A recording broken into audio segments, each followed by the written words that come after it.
Resumen. El hombre es un ser social por naturaleza, por lo cual, para alcanzar sus metas y objetivos requiere de la comunicación con sus semejantes.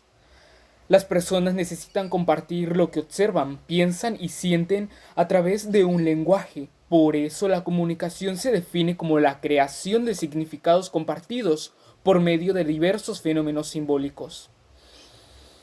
Examinando la comunicación como proceso social, se distingue su dinamismo, ese movimiento continuo que pone énfasis en las características de su naturaleza, dinámica, transaccional, personal y afectiva.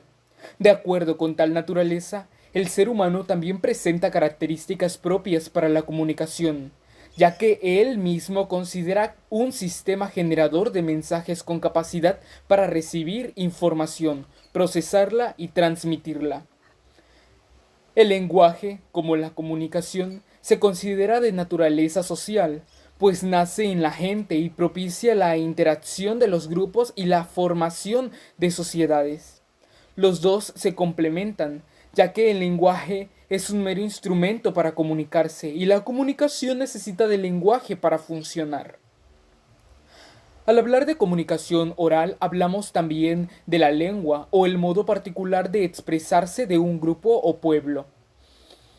Para estudiarlo y comprender mejor cómo funciona la comunicación humana, es necesario detener la dinámica del proceso y observar cada uno de los elementos que la componen mediante la representación de modelos.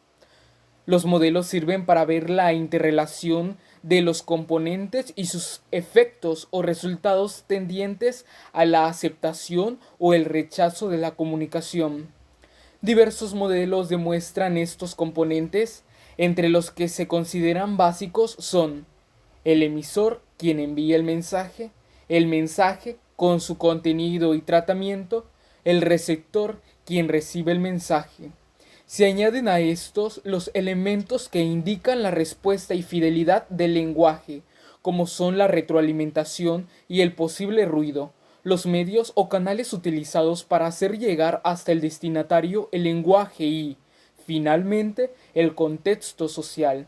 Todos son variables y producirán un efecto en los resultados del proceso. La comunicación humana, como proceso, se distingue por su dinamismo o movimiento continuo que pone énfasis en las características de su naturaleza social, integrada por personas que mediante transacciones de ideas influyen entre sí y se integran como miembros de un grupo, el cual, para satisfacer sus expectativas y cumplir objetivos, se comunican con el propósito de informar, de entretener, de persuadir o de actuar. En la comunicación humana encontramos dos formas de manejar el lenguaje verbal, la oral y la escrita. Ambas utilizan el razonamiento verbal, pero se diferencian en cuanto al uso de habilidades por parte de las personas para la transmisión de sus ideas. La comunicación escrita es más razonada, estructurada y hasta cierto punto estática y permanece en cambio. La comunicación se distingue por su dinamismo, su espontaneidad y su rapidez para expresar ideas. Aunque las personas cometen muchos errores al hablar, como son las repeticiones, las frases incompletas o las fallas de pronunciación, el lenguaje como vehículo primario de comunicación, sea oral o escrito, es el que cumple con esa función vital para el ser humano, de compartir sus ideas y sentimientos con otros.